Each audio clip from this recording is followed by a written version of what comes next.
Hello, everybody, and welcome to the Unintangibles. My name is Mo Aurora. Once again, flying solo. Unfortunately, my co-host Jeff Shuela is still under the weather. Get well soon, Jeff. We'll see you back here. Today, I want to talk about an NFL team. They're not good, but they're also not bad.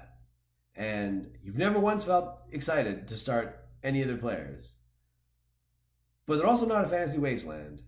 And they suddenly, very recently, have gotten pretty interesting from a fantasy perspective, and I think could provide it could be an unlikely source of fantasy production for the rest of the year, and that is the Baltimore Ravens. And I both can't believe I'm saying that, but also feel like I have a sense of deja vu. Like, are we in this position every year? It seems with them. I don't know.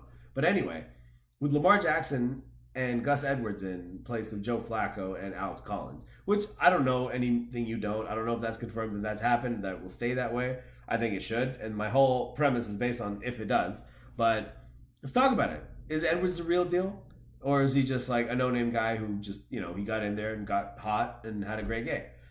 I don't know. Frankly, I don't care. The question is not whether or not I believe in Edwards right now.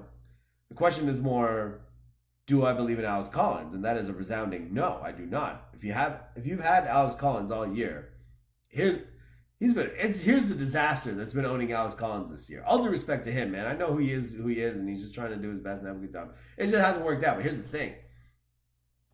With where you drafted him, and with how few good running backs there are, it's unlikely that you whiffed on Alex Collins but managed to have enough good running backs, right?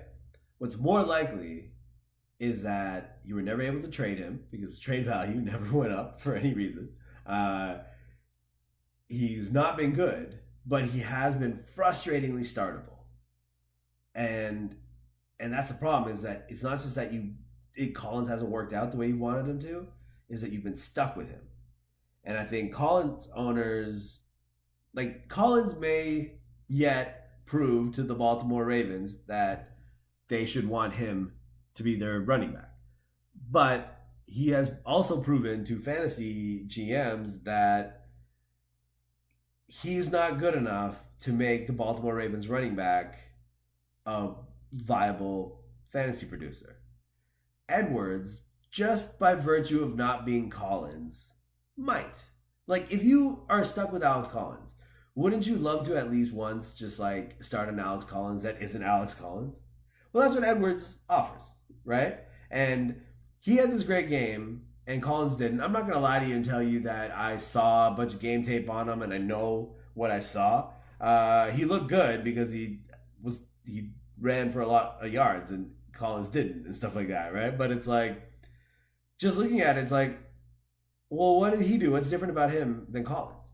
And it's not like Collins had a really bad game that you can just write off for any reason. Collins had a typical bad game for him. It seems like every time I've looked at a Ravens box score this year, Alex Collins was at 7 rushes for 18 yards. So, what's different about Edwards? And it's well, what are the options? Is he a better physical specimen, or does he just play the position and execute better? Well, I don't care. Either way, I'll take it, And I don't know. I think at this point, if you're a Collins owner, or if you're not, but you're somebody, there are a lot of teams that I think they're on track to make the playoffs, but they still have a hole in their lineup. They might, I only have one running back or something like that, or I don't have a flex or whatever. I think if you're in that situation, I think the rest of your fab money is worth whatever it may take to get Gus Edwards, because maybe somebody else comes along next week, but are you going to count on that? Do you really know? What are you waiting for? If you need a running back now, then this is it, man. Otherwise, who you got is who you got. And so I feel because you might not just I need another running back for the rest of the year, but you might need a running back in week 12. Kareem Hunt is on a bye. His owner should get Gus Edwards if you can. But Collins owners for sure. Anybody who needs a week 12 starter for sure. And anybody who needs a running back, go get Gus Edwards. I think so. Next, Lamar Jackson, a little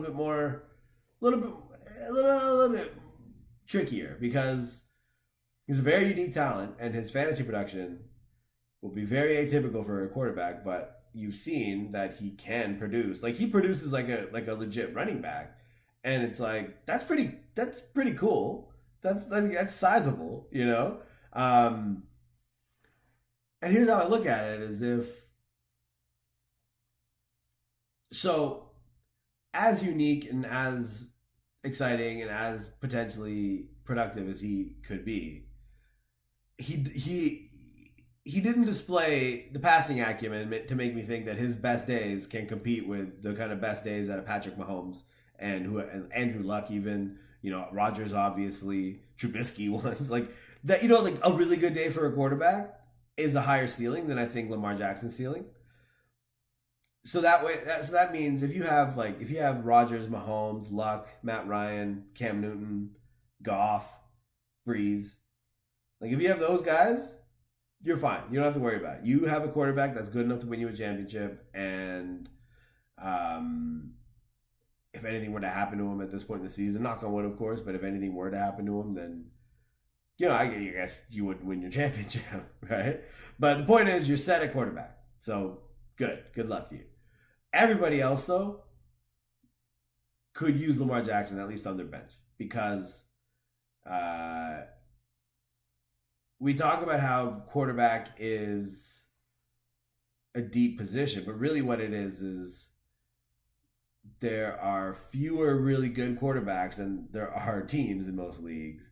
And then for the remaining two or three or four spots that need to be filled by quarterbacks, there are a dozen or more that you can choose from.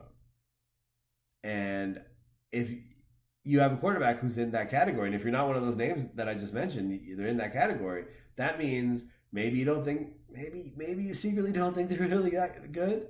Or at the very least, you might think that depending on the matchup and momentum and what you're seeing from the week before, like you might see enough from Jackson to think that he's better than, you know, Kirk Cousins or Deshaun Watson, Carson Wentz, man. If you're a Carson Wentz owner, you're not confident. I'm sure you're not. You know, so I think Jackson's a guy worth picking up just because he'll be a good backup quarterback to have for his solid floor. Because look at it this way: just from what you saw, imagine if Lamar Jackson was just a running back. And you saw him run the way he did, you'd be really encouraged, right? You would think that you might have found a new running back. But what if I told you on top of that, he might throw for 150 yards? Like, that's pretty cool, right? He's not going to produce the touchdowns of, again, a good passing day from a good quarterback. And like, yeah, I think I worry about his touchdowns, but I also do think that there are touchdowns to come because I think you don't sprinkle a guy in and try things and experiment, but not fully commit to like really giving it a go for over half a season without probably developing a very, very interesting playbook. I bet you there's a lot of things that they will eventually want to try to do with Jackson at quarterback. And yeah, I don't think you're in a hurry to show all of them at once. You know, I think you take your time, and so I think, yeah, I think touchdowns are to come for Jackson. Can't compete with the biggest, best days of the best quarterbacks, but worth owning because you might end up deciding that you like his schedule, you like his floor, and you probably have reason to worry about your other quarterback. So something to consider. And then a third uh, fantasy source from the Ravens. Obviously not a receiver or a tight end. As optimistic as I might be in Lamar Jackson, in the most optimistic of scenarios, those few touchdowns that he sprinkles around, I don't think you can count on a Baltimore pass catcher enough to start. There's too many other options, you know? And but Baltimore's defense, which is already a powerhouse defense, but so far it's been a powerhouse defense carrying a bad offense and creating a mediocre team, right? But if that offense gets even just a little bit better, just like they stay on the field a little bit longer, which means just in terms of time of possession and stuff like that, certain counting stats against them go down, right? But also they're a little bit fresher for more of that time, which means they play a little better, and they're already maybe the best in the league. And then add to that the fact that maybe they get to play with the lead a little bit more. And it's like, you know, people talk about game scripts and game flow and how it impacts their fantasy player and why that guy didn't have a good game that week or whatever. But game flow also affects defenses. And imagine you give a good team like Baltimore a lead, and like you watch how they defend then, and you might start to see some like people have Baltimore's defense and they've been good for you all year, and you're not thinking about getting rid of them anytime soon. And that's obviously right. There's not a lot of advice to give here, but all I'm saying is you just think that you have a good defense, but you might actually like they might end up being like a cornerstone of your lineup.